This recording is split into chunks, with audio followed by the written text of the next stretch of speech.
The U.S. Air Force has a long-standing tradition of asking itself every decade, is it time to retire the A-10?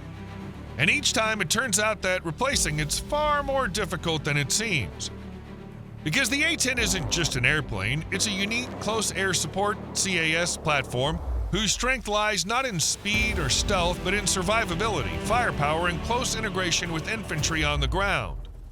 However, today, with drones, satellite reconnaissance, and next-generation enemy IRST, infrared search and track systems, dominating the battlefield, the question of replacing the A-10 is more pressing than ever. So, is it even necessary to create a direct successor to the legendary Warthog? Or is the very concept of a specialized attack aircraft hopelessly outdated? We'll try to answer this question in today's video. Beyond the beloved memes about the legendary the A-10 Thunderbolt II, born at the height of the Cold War, was loved for its straightforwardness. This attack aircraft would instantly appear on the battlefield at the infantry's first call and hover in the air, disintegrating any enemy armored vehicle, and most importantly, it didn't even try to fly away after the first hit. The Warthog has become an ideal tool in low and medium intensity conflicts, Iraq, Afghanistan, operations against ISIS, and local wars with limited air defenses.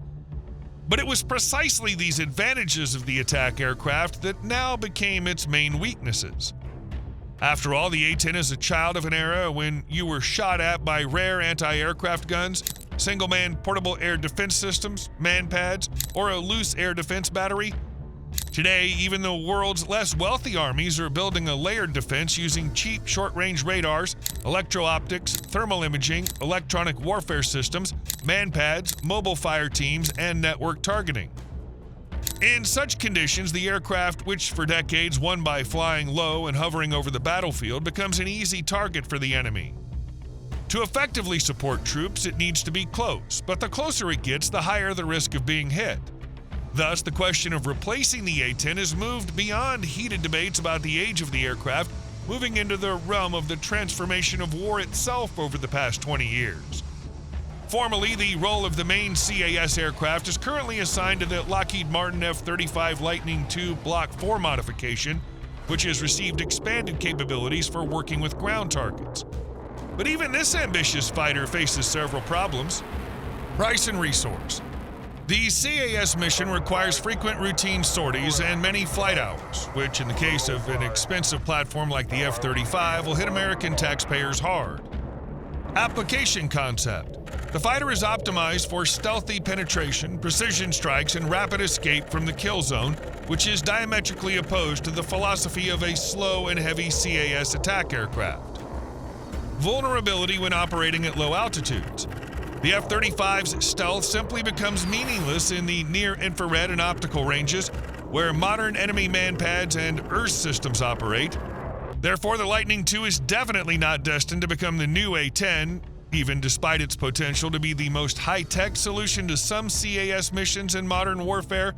By choosing the F-35, the Air Force will inevitably face a number of painful compromises in functionality and cost. If the F-35 can play the role of a network-centric CAS, then the Armed Overwatch program and its centerpiece, the Air Tractor L3 Harris OA-1K Skyraider II, also known as the AT-802U Skywarden, is an honest admission that even in near-futuristic warfare, the Air Force needs a cheap, durable reconnaissance and strike aircraft.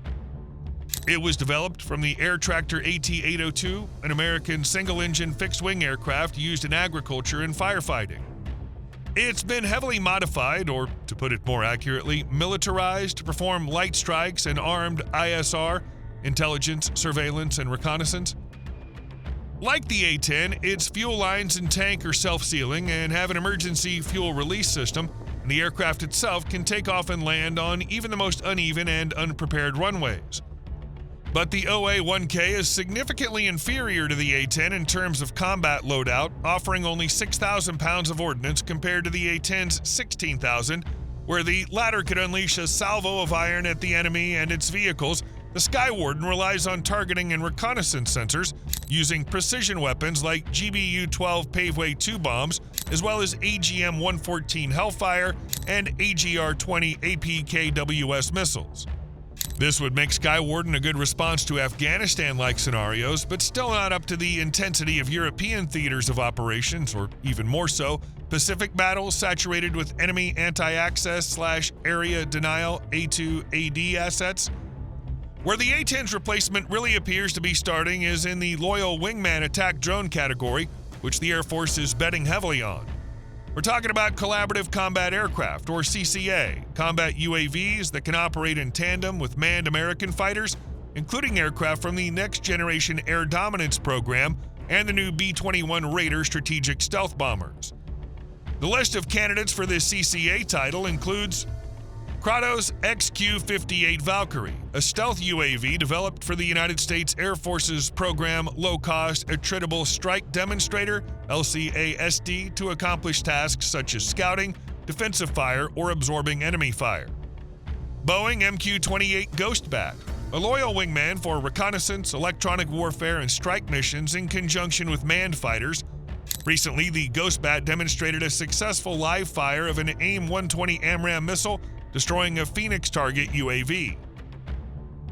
Anduril YFQ-44 Fury, a versatile and, most importantly, inexpensive partner drone ready to take on some of the tasks of future NGAD fighters and the existing fleet of U.S. Air Force combat aircraft. Gambit family from General Atomics, offering 6 platforms configured for ISR missions, air combat, fighter training, and carrier-based operations. All of this is supported by a single Gambit core-based design, which delivers cost savings and accelerates the development of new variants.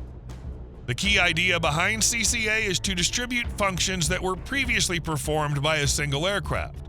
While the A-10 was a monolithic platform that integrated sensors, weapons, armor, and pilot, CCA proposes a replacement in the form of a modular CAS architecture.